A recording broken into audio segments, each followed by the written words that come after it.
Albert Einstein once said, everybody's a genius, but if you judge a fish by its ability to climb a tree, it will live its whole life believing that it is stupid.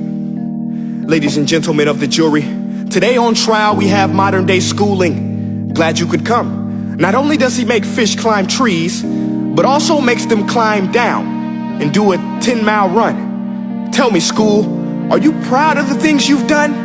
Turning millions of people into robots, do you find that fun? Do you realize how many kids relate to that fish swimming upstream in class, never finding their gifts, thinking they are stupid, believing they are useless? Well, the time has come, no more excuses. I call school to the stand and accuse him of killing creativity, individuality, and being intellectually abusive.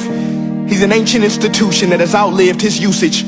So, Your Honor, this concludes my opening statement, and if I may present the evidence of my case, I will prove it. Proceed. Exhibit A. Here's a modern day phone. Recognize it? Here's a phone from 150 years ago. Big difference, right? Stay with me. Here's a car from today, and here's a car from 150 years ago. Big difference, right? Well, get this. Here's a classroom of today, and here's a class we used 150 years ago. Now, ain't that a shame? In literally more than a century, nothing has changed. Yet you claim to prepare students for the future? But with evidence like that, I must ask, do you prepare students for the future or the past? I did a background check on you and let the record show that you were made to train people to work in factories, which explains why you put students in straight rows, nice and neat, tell them sit still, raise your hand if you want to speak, give them a short break to eat, and for 8 hours a day tell them what to think. Oh, and make them compete to get an A letter which determines product quality, hence grade A of meat. I get it. Back then, times were different. We all have a past. I myself am no Gandhi. But today, we don't need to make robot zombies. The world has progressed. And now we need people who think creatively, innovatively, critically, independently, with the ability to connect. See, every scientist will tell you that no two brains are the same. And every parent with 2 or more children will confirm that claim. So please explain why you treat students like cookie cutter frames or snapback hats, giving them this one-size-fits-all crap. Watch your language. Sorry, Your Honor, but if a doctor prescribed the exact same medicine to all of his patients, the results will be tragic. So many people would get sick, yet when it comes to school, this is exactly what happens, this educational malpractice, where one teacher stands in front of 20 kids, each one having different strengths, different needs, different gifts, different dreams, and you teach the same thing the same way? That's horrific. Ladies and gentlemen, the defendant should not be acquitted. This may be one of the worst criminal offenses ever to be committed. And let's mention the way you treat your employees. Objection. Overruled. I want to hear this. It's a shame. I mean, teachers have the most important job on the planet, yet they're underpaid? No wonder so many students are short-changed. Let's be honest, teachers should earn just as much as doctors, because a doctor can do heart surgery and save the life of a kid, but a great teacher can reach the heart of that kid and allow him to truly live. See, teachers are heroes that often get blamed, but they're not the problem. They work in a system without many options or rights. Curriculums are created by policymakers, most of which have never taught a day in their life. Just obsessed with standardized tests. They think bubbling in a multiple choice question will determine success. That's outlandish. In fact, these tests are too cruel to be used and should be abandoned, but don't take my word for it.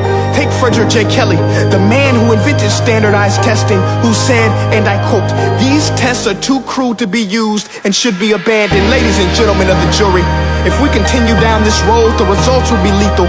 I don't have much faith in school, but I do have faith in people. And if we can customize healthcare, cars, and Facebook pages, then it is our duty to do the same for education, to upgrade it, change it, do away with school spirit, because that's useless.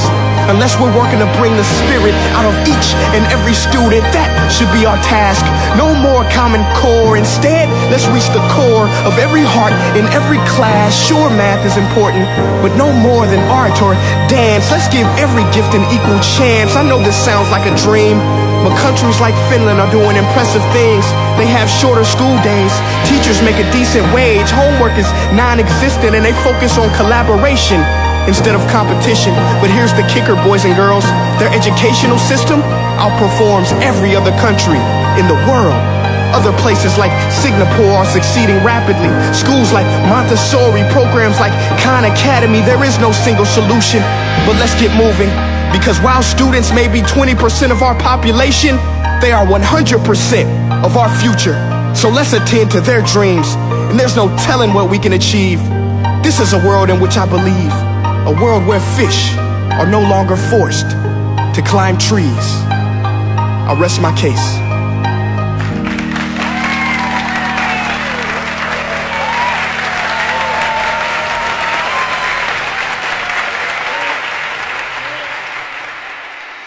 Hey guys, my name is Prince EA, and I want to say thank you so much for watching my video.